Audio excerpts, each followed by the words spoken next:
All right, thank you for the nice introduction. It's an honor to be here the third time, but it's very hard following Josh's wonderful talk, so I hope it will not be too disappointing now. As you can see, I learned that in order to do public speaking, you have to talk about something you actually know about, so I started talking about myself mostly, because I'm the only expert on that. This time it will be a kind of autobiographical talk modeled after a book that one of my idols wrote, Reinhold Messner. So for the 3 people in here who don't know me, here's a little bit of my history. I've spent the last 18 years as an employee in various companies, and 16 years of those in game dev. And as you know, game dev is super cozy life. You have hookers and blow every day and so on. I'm past the Watershed, right? I made all these games and many, many more. If you were here last year, you can remember the sad story about keys. I think you can still get it on the App Store, so if you're quick, you can still download it. Then in 2016, Sproing went insolvent. The company I was working for went insolvent the first time. Luckily, it was able to be restructured, but at that point, I started thinking seriously about my work future again. Because before that, I was already for 10 years at Sproing, so I thought I'll retire with Sproing. I was looking for retirement options, but then reality struck, and so I had to think about it again. And then in 2017, Sproing became insolvent a second time, this time closing down for good. Ironically, if you go insolvent with a company in Austria and are an employee at that company, this is pretty good for your cash flow, because you can leave the company immediately, Austritt, and then you get still everything paid from the Insolvenzausgleichsfonds, Insolvenzentgeldausgleichsfonds or something at some point, but in the meantime you can theoretically already work and earn twice the money. There's also an alternative narrative how it came to this, and that is I read this article that people who have cats are likely infected with toxoplasmosis, and this happens then. So I happen to have 2 cats, and sometimes they are quite nice and cute and playful, but in reality they are just evil masters who control my brains. So, be that as it may, I have 3 observations to share with you from my journey into independence. So, number 1, to prepare, I went to the Gründer Service website because it was the only information source I knew, and read the wonderful things there. I also read the Gründerleitfaden, which is a nice booklet that tells you how to get started. I also did it, as you can see in the picture, on my iPad with 3G. And then I took the aptitude test that is on that website. It's like a 50 minutes test, and it tells you how well you're suited for the life as a self-employed person. And the result was a clear... right, so I was right in the middle of the very good and very bad thing. So it was kind of, could work, could not work, who knows. Anyway, I also went on and asked my family and friends, and they confirmed the meh result. So at this point I was kind of, Anyway, 2 of the points I want to go in this test is why am I meh? If you're self-employed, you will have no clear and well-defined goals unless you define them yourself. You'll be confronted with perpetually changing environments. You have to take risks, you will make mistakes, and you will have to bear the consequences of those things. But actually it's just like normal game development. So I thought, well, this is going to work out.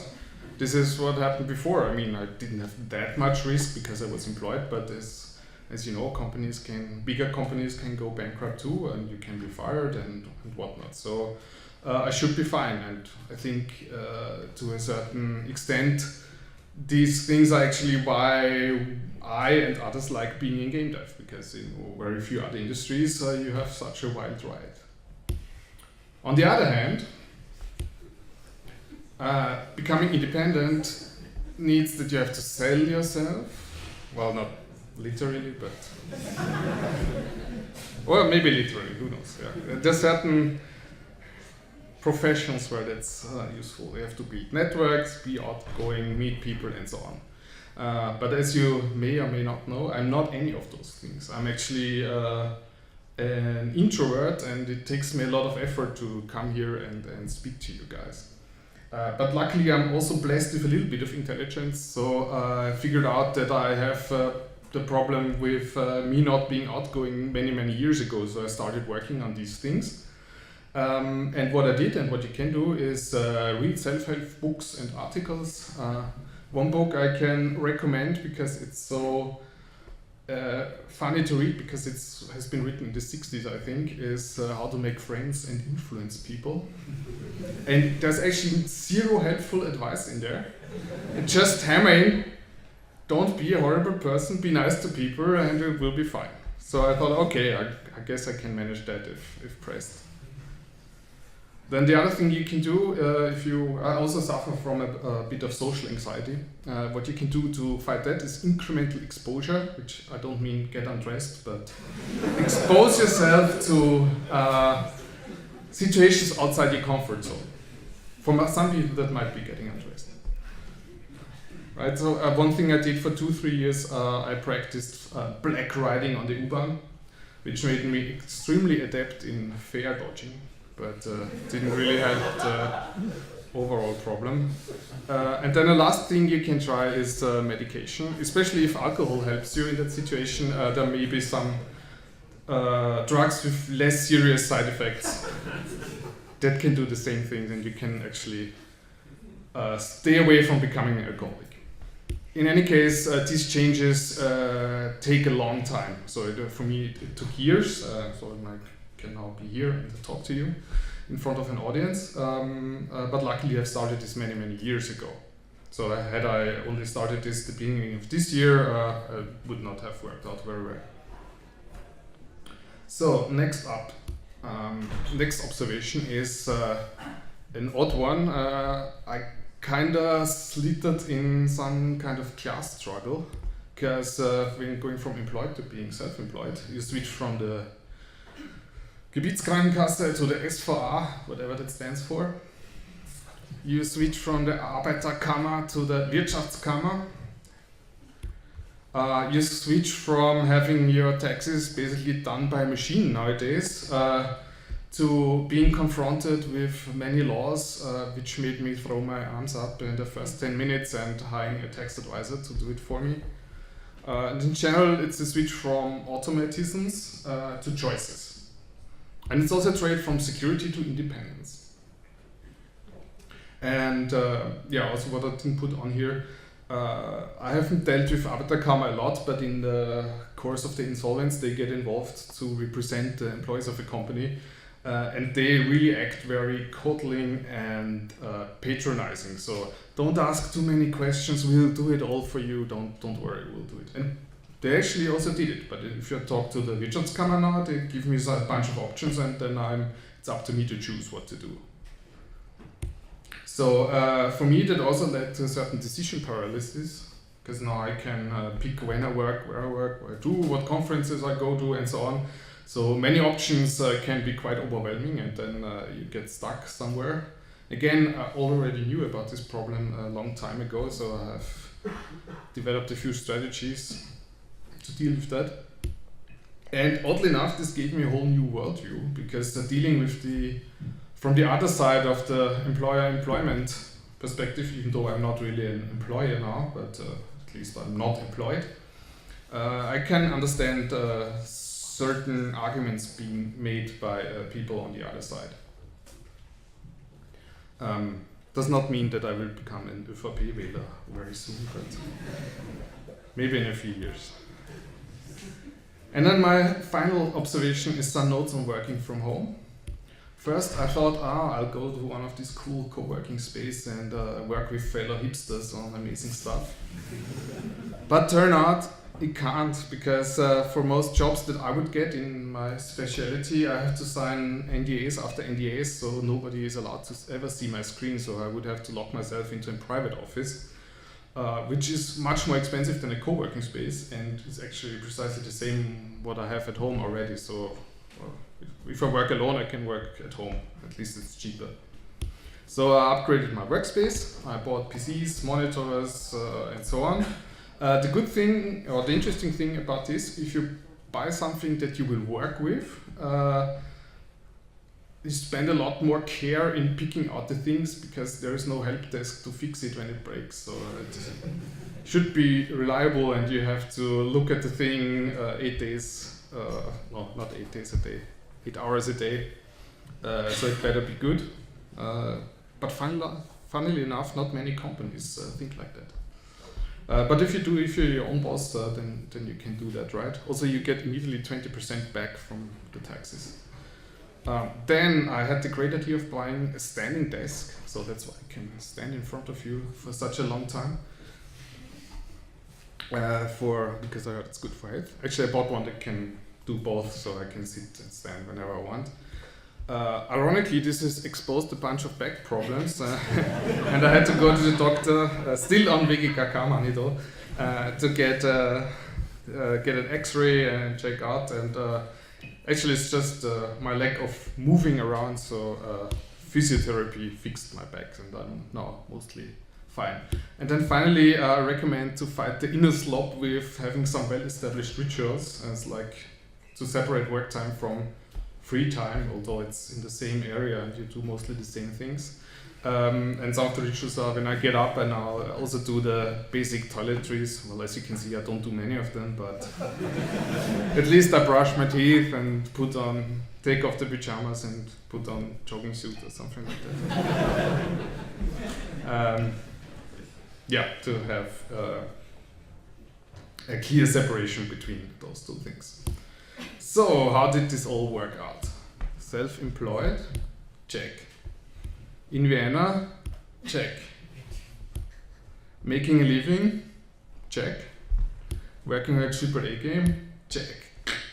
This is actually the first GIF I've ever made. So I've now entered the 1980s with my tech skills. Right, and if you have time, I can show a trailer of the game I'm working on. Do we have 1 minute, 25 seconds? Yeah, all right.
While we are setting up, we have time for 2 or 3 more questions before we have the next session. Any questions?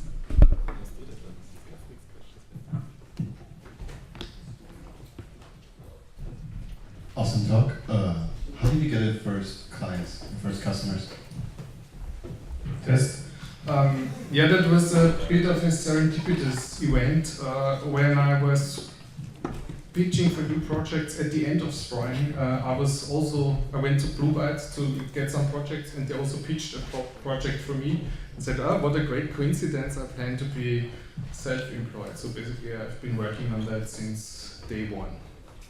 So I already knew those guys from collaborations in past years. So I already have a big network. That's why I made this step.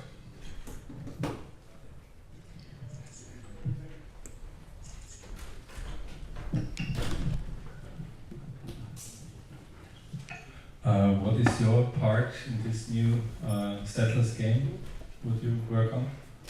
My role in the team is a senior architect, which means I sit in a room with a lot of monitors and talk complicated sentences. No, actually, I'm a programmer on it, and I work on the base things, so I make sure that the game works, basically. So on engine things and platform things and so on.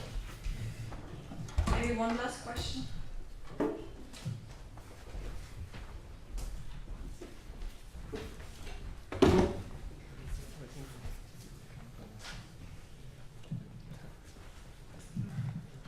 How do you keep communicating with the rest of the programmers? Because it's a big studio, and when you are alone sitting on your desk, how do you keep up?